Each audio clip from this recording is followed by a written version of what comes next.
کمیته ولایت‌های فوق‌العاده تاجیکستان خبر داد که نجات بخشانش در دوام یک شبانه روز گذشته 25 ماه سال 2023 برای از کو فرآوردن یک زن مریض روانی در ناحیه اشت و در دوشنبه برای از لیفت برآوردن یک کودک 5 ساله در کوچه عینی پایتخت و گشودن در خانه یک زن ساکن کوچه غلاموف کمک رسانیدند. از جمله روز 25 ماه به قسم نوبداری ریاست حالتهای فوق‌العاده ولایت سوخت ساکنان ناحیه اشت زنگ زده برای از کو فرآوردن یک زن ساکن دهه سرای جماعت دیهات پونغاز کمک خواستند.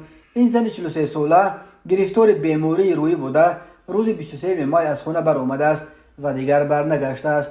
معلوم شد که او به بالای یک کوه واقع در اطراف دهه سرا برآمده دیگر مستقلانه فرآمدن نتوانسته و همانجا درمانده است.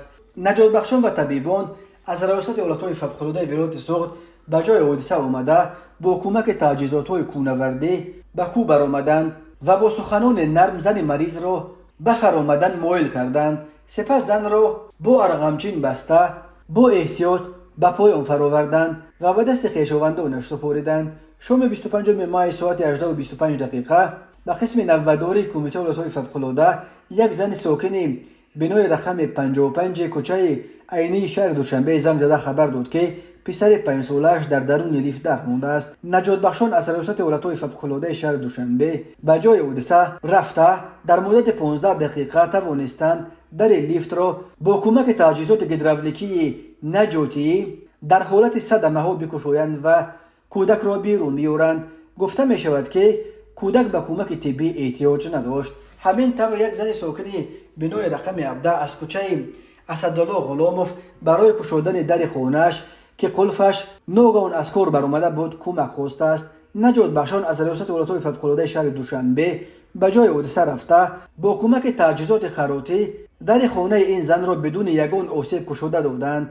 کمیته حالت‌های فوق‌العاده گفت چون این حالت‌ها در شهرهای زیاد رخ می‌دهد به این دلیل کمیته به ساکنان چند توصیه داده است. قلف‌هایی را که خودشان اتوماتیک محکم می‌شوند استفاده نبرید. شما باید همیشه امکانی از بیرون گشودن درتان را داشته باشید. کودکان خردسال را در خانه تنها نگذارید. پیش از برآمدن از خانه حتما تفتیش کنید که کلید از درون در قلف نمانده باشد. پیش از بیرون برآمدن تفتیش کنید که تجهیزات برقی را خاموش کرده اید یا نه. خود را و عزیزان خود را احتیاط کنید.